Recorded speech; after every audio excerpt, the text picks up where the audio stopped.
আমি এখন যেখানে দাঁড়িয়ে রয়েছি এই নামটা জলজল করেছিল শিরোনামে 2023-এর 16ই মে। এখনো কান পাতলে এখানে শোনা যায় সেই বিস্ফোরণের শব্দ।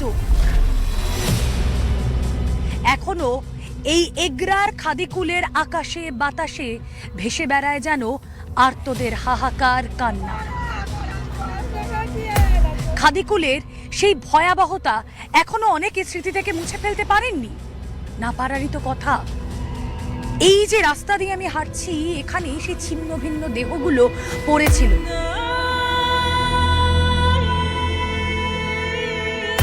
যাদের বাড়ির লোক প্রাণ হারিয়েছেন এই এগরার খাদিকুলের বিস্ফোরণে, বাজি কারখানায় যারা কাজ করতেন, বেআইনি বাজি কারখানায় যারা কাজ করতেন, সেই পরিবারগুলো তারা কি ভাবছেন বিধানসভার আগে তাদের রুজি রুটি চলছে কিভাবে? আজ হটস্পট এগরা ঘুরে দেখবো আমরা।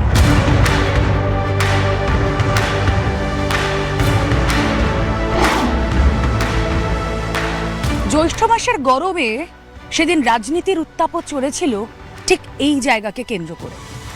খাদিকুলের এই বিস্ফোরণ স্থল, এই বিস্ফোরণ স্থল এখন ঘিরে রাখা হয়েছে।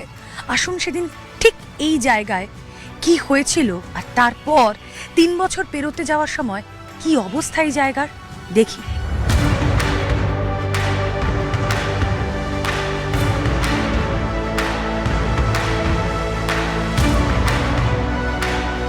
এখনো বিভিন্ন জায়গায় ছড়িয়ে ছিটিয়ে রয়েছে সেই সময়কার ক্ষতচিহ্ন। এই যে পুকুর পাড়ে আমি বসে রয়েছি, আপনাদের মনে থাকবে সেই সময় যখন এই ঘটনা ঘটেছিল ছিটকে এসে পড়েছিল এখানে দেহাংশ। এখান থেকে দেহাংশ তোলা হয়। ভানুবাগ, যিনি কিনা পালিয়ে গিয়েছিলেন ওড়িশায়, হাসপাতালে তার চিকিৎসা চলেছিল, তারপর তাঁরও মৃত্যু হয় এবং এই ঘটনায় ভানুবাগের মৃত্যুও একটা অন্য মোড় এনে দেয়।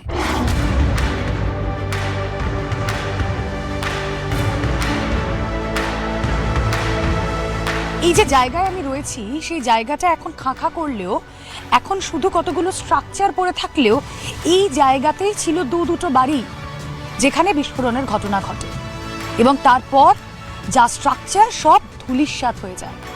আমার ডান দিকের যে অংশটুকু আপনারা দেখছেন সেটাও নতুন করে তৈরি করা হচ্ছে, খাঁচাটা তৈরি হচ্ছে, কিন্তু এই জায়গাটা আরো খানিকটা বড় ছিল এবং সেই ঘরে বাজি তৈরি হচ্ছিল।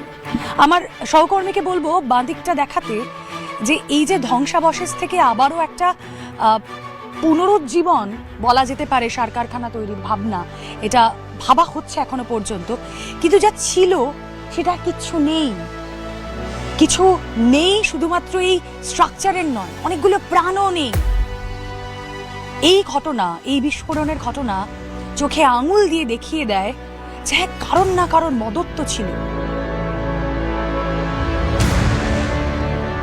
একটা বাজি কারখানা, কিন্তু এই যে বিস্ফোরণ, আপনারা তো স্থানীয় বাসিন্দা, কি দেখেছিলেন সেদিনকে? এই আতশবাজি ছিল, একজন ইয়ে করে কোনো কারণে লেগেছে, মিস্টেক হয়ে লেগেছে, অন্য কিছু ছিল না। এই যে পরিমাণে বিস্ফোরণ হয়েছে, কি থেকে হয়েছিল?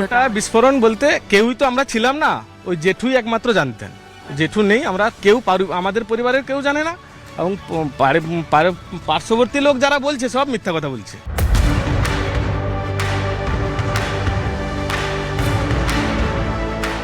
অনেকেই প্রাণ হারিয়েছিলেন, তাদের পরিবারকে চাকরির ব্যবস্থা করা? সবাই চাকরি পেয়েছে, একজন পায়নি। প্রত্যেকের পরিবারে চাকরি পেয়েছে। একটা ঘটনা ঘটে গেলে সবাই বলে ওটা অবৈধ ছিল, কিন্তু যতক্ষণ ঘটনা না ঘটছে বৈধ ছিল। বিরুদ্ধে কথা বলার কথা ওদের স্বভাব, বিজেপির লোকের, ওরা বলবে।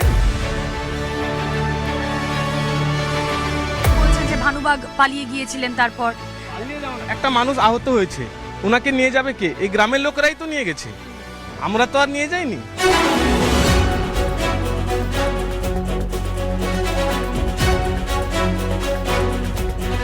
এই বাড়ির যিনি কর্তা, তিনি কাজ করতেন ওই বাজি কারখানায়। বিস্ফোরণের আওয়াজ, তীব্রতা এত ছিল যে তার স্ত্রী সেদিন ছুটে গিয়েছিলেন কারখানায়। না, তাকে আর কিছু দেখতে দেওয়া হয়নি। শুধু আপনার স্বামী কাজ করতো? হ্যাঁ, অনেকে করতো। আচ্ছা, এই বাড়ি থেকে আপনার স্বামী কাজ করতো, আপনাদের তারপর কাউকে চাকরি দেওয়া হলো? হ্যাঁ, আমার ছেলে পেয়েছে, আর ওনার লাতনি পেয়েছে। এই যে সবাই বলতো যে বলেছিল এই ঘটনার পর যে বেআইনি বাজি কারখানা, সত্যি কি বেআইনি বাজি কারখানা? বিআইনি না, ইয়ে করে করতো আমার ভাসুর, যে করতো কাজটা ইয়ে করে করতো, লাইসেন্স করে করতো।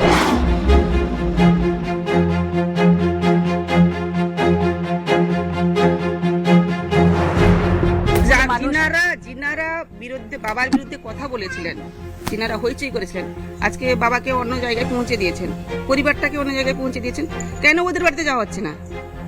কারা তারা? বিজেপির। কোনখানে সেটা? আপনি যান, প্রধান বাড়িতে যান, প্রত্যেকটি ঘরে ঘরে সে সময় যে অনেক উপকার নিয়েছেন, কিন্তু একটাও কেউ ভালো কথা বলেনি। বলুন তো, আমার শাশুড়ি মায়ের কি দোষ?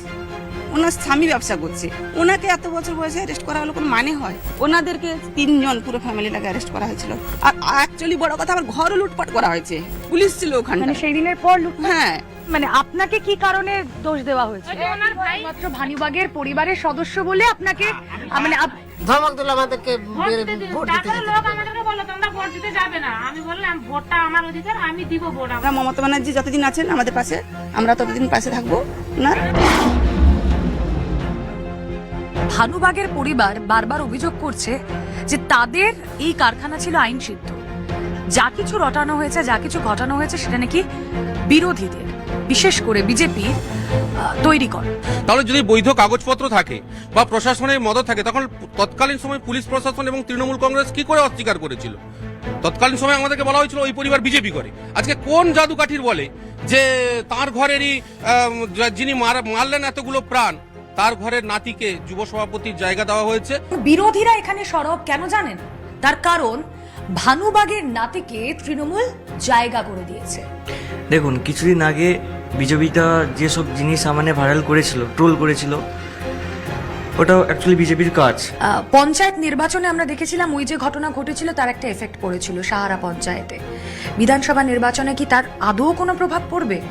না, আমি মতো করি কিছু প্রভাব পড়বে না। দিদি যে যুব সাথীর যে প্রকল্পটা করেছেন, ওটা খুব যুবরা খুব খুশি। প্রতিটা মানুষ দিদিকে চায়, দিদি আসবে।